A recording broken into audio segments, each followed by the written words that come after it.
ओम।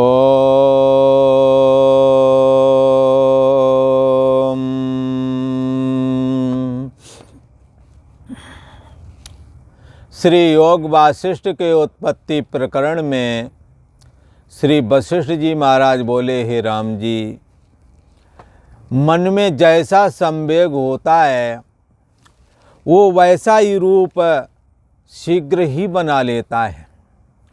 मन में ये सामर्थ्य है, इसीलिए एक बात कही गई है कि जो मन में नहीं वो दुनिया में नहीं, जो दुनिया में है वो मन में पहले से ही विद्यमान है, ऐसा समझना चाहिए। श्री वशिष्ठ जी महाराज कहते हैं, राम जी, पूर्व काल में तुम्हारे ही वंश की एक घटना है, तुम्हारे कुल की घटना है, तुम्हारे पूर्वजों की एक बात है जो कि घटित हुई है। वो मैं तुम्हें बताता हूँ कि मन में कितनी सामर्थ्य है जो कि तुम्हारे पूर्वजों ने प्रत्यक्ष देखी थी। हे राम जी, अब एक वृतांत जो पूर्व काल में हुआ है तुमको सुनाता हूँ। यह जगत राम जी इंद्रजालवत है, दिखता है पर रहता नहीं। जैसे कि तुम्हारे शरीर की, हमारे शरीर की बचपना, जवानी, बुढ़ापा करके अवस्थाएं परिवर्तित होता हुआ शरीर इस दशा में आता है, एक दिन खत्म हो जाता है।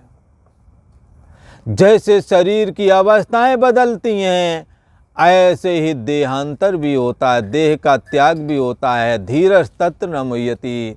धैर्यवान लोग, बुद्धिमान लोग इसमें व्यथित नहीं होते, क्योंकि चैतन्य सत्ता आत्मा जिसने इस बदलाव को जाना, उसमें बदलाव नहीं आया, वो सदा रहता है। अविनाशी तू तद्विद्धि, अविनाशी तो राम जी उसी को समझना। और नाशवान शरीर आदि में मैं बुद्धि करोगे, मृत्यु स मृत्यु आपनोति या इह नाने उपश्यति ही। मृत्यु के द्वारा एक दिन वो मृत्यु को अवश्य प्राप्त होवेगा, जो अपने को देह करके मानेगा। देह को मैं मानना सबसे बड़ा ये पाप है। सब पाप इसके पुत्र हैं, सब पाप का ये बाप है। सारे जितने भी झगड़े झंझट हैं देह के रहते हैं। यदि देह ना होता तो आपको कोई झंझट नहीं था, पर देह के रहते देह मैं नहीं हूँ ये बात समझनी है। देह के बगैर मैं देह नहीं हूँ ये बात नहीं समझी जा सकती। इसलिए देह का प्राप्त होना ईश्वर का एक सबसे बड़ा उपहार है, सबसे बड़ा वरदान है, जो कि मनुष्य को ही प्राप्त हुआ है। इसलिए सब प्रिय सब मम उपजाए, सबसे प्रिय मनुज मोय भाई। वह ईश्वर को सबसे ज़्यादा प्रिय मनुष्य है, क्योंकि मनुष्य देह में साधन भजन तपस्या को किया जा सकता है। हे राम जी, ये जगत इंद्रजाल की तरह है। जैसे मन रूपी इंद्रजाल में यह जगत स्थित है, वो तुम सुनो, ये घटना हुई थी। हे राम जी, इस पृथ्वी में एक उत्तर पाद नाम का देश था। उसमें एक बड़ा वन हुआ करता था और वहाँ नाना प्रकार के वृक्ष, फूल, फल और ताल थे, जिन पर मोर आदि अनेक प्रकार के पक्षी शब्द किया करते थे। फूलों की सुगंधें निकलती थी और विद्याधर सिद्धगण देवता आकर के विश्राम किया करते थे। किन्नर वहाँ गान किया करते थे और मंद मंद पवन भी चलता रहता था। निदान उस स्थान में महासुंदर रचना बनी थी। सुवर्णवत महाकल्प वृक्ष वहाँ लगे हुए थे।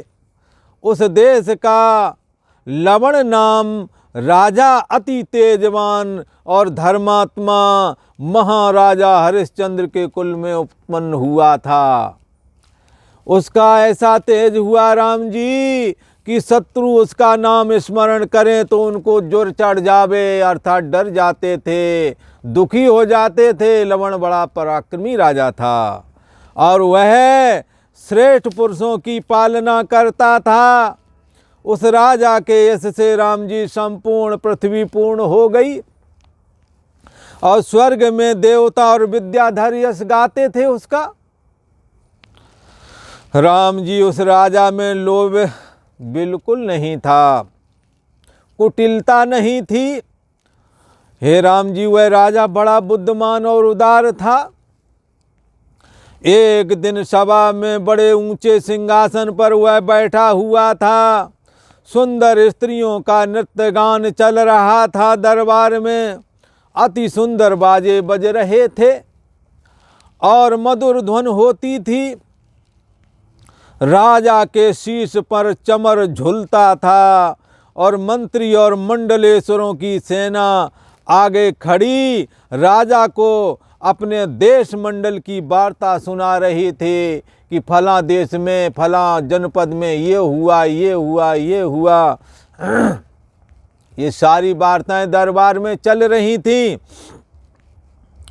इतिहास आदि की पुस्तकें वहां रखी हुई थी और भाट लोग स्तुति कर रहे थे। राम जी 2 मुहूर्त केवल दिन रह गया था।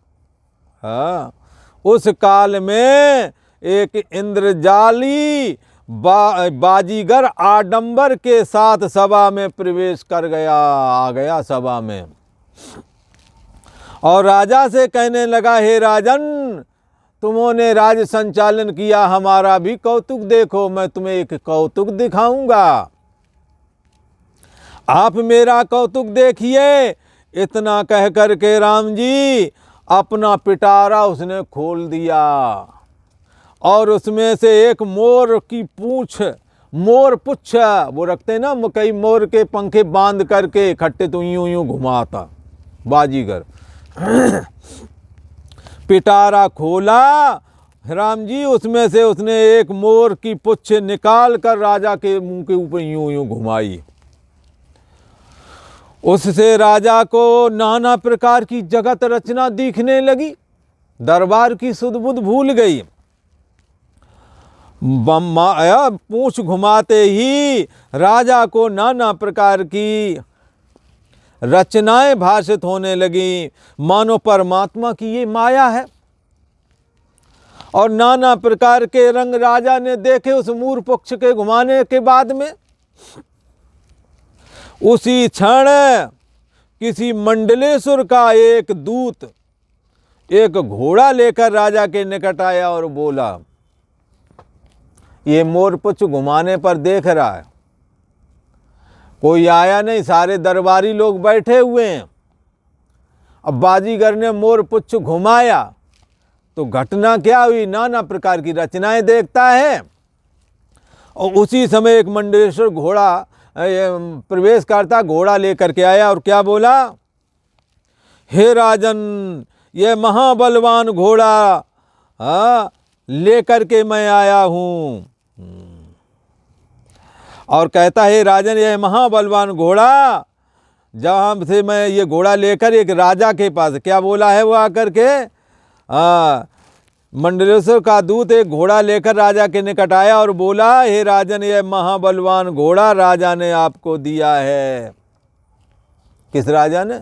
इसी के मंडलेश्वर राजा है ना, सीमांत प्रांत के, उसने एक राजा ने दिया है।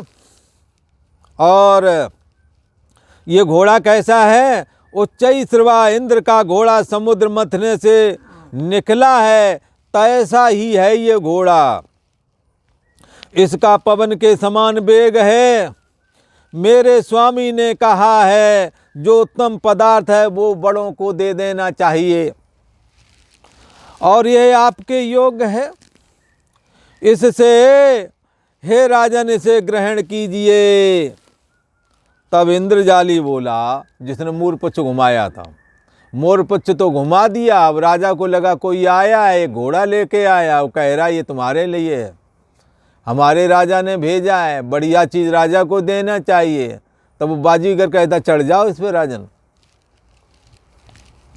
इंद्रजाली बोला, हे राजन, आप इस घोड़े पर चढ़ जाओ, इस पर चढ़कर आप शोभा पावेंगे। हे राम जी, इतना सुन राजा घोड़े की ओर देख करके मूर्छित हो गया। महाबलवान उच्चैश्रवा के समान घोड़ा था और भय से मंत्री भी उसे न जगावे, मूर्छित हो गया। और राजा को कोई ऐसे नजदीक नहीं जा सकता, उसके राजज्ञा का उल्लंघन हो सकता है। इससे वह भय से क्या हुआ, राजा घोड़े को देखकर मूर्छित हो गया और भय के कारण भी मंत्री उसको ना जगाने गए। उसके हाथ पांव भी ना हिले राजा के। जैसे राम जी कीचड़ में कमल अचल होता है, तैसे ही राजा अचल हो गया और मूर्छित हो गया। हे राम जी, 2 मुहूर्त पर्यंत राजा मूर्छित ही रहा। 2 मुहूर्त पर्यंत राजा मूर्छित बना रहा। भाट लोग स्तुति गा रहे थे, कवि जो स्तुति करते थे वो सब चुप हो गए। अरे हमारे राजा को ये सब क्या हो गया है, सब चुप हो गए। भाट लोग स्तुति कर रहे थे और मंत्री और नौकर भय और संशय के समुद्र में डूब गए। ना मालूम हमारे राजा को क्या हो गया है, ये मूर्छित क्यों हो गया है। किसी को जगाने की भी हिम्मत नहीं कि मैं जाऊं राजा को हिलाऊं डुलाऊं, तो कहीं राजज्ञा का उल्लंघन हुआ तो सीधा फांसी। राजा लोग कानून बड़े सख्त रखते थे, तो सभी संशय के समुद्र में डूब गए। ना मालूम इस बाजीगर ने क्या कर दिया हमारे महाराजा को।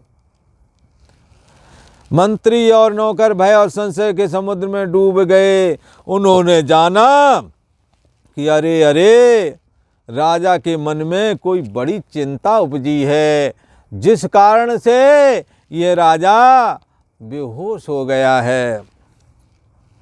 और ये सब घटना देख करके भरे दरबार में हे राम जी सबके सब अति आश्चर्यवान हुए। किसकी हिम्मत है जो महाराजा लवण के साथ दरबार में ऐसी चेष्टा कर सके राजा को मूर्छित करने की। सभी संशयापन्न हो गए, ये कौन है और ये सब क्या किया है। बड़े दुखी थे, आश्चर्यवान थे। और इति श्री योग वशिष्ठ उत्पत्ति प्रकरण इंद्रजालोपाख्यान है नृप मोह नाम असीत तमः सर्गः। ओम शांति। आज इतना ही, आगे का प्रसंग आपको आगे वाले एपिसोड में सुनने को मिलेगा।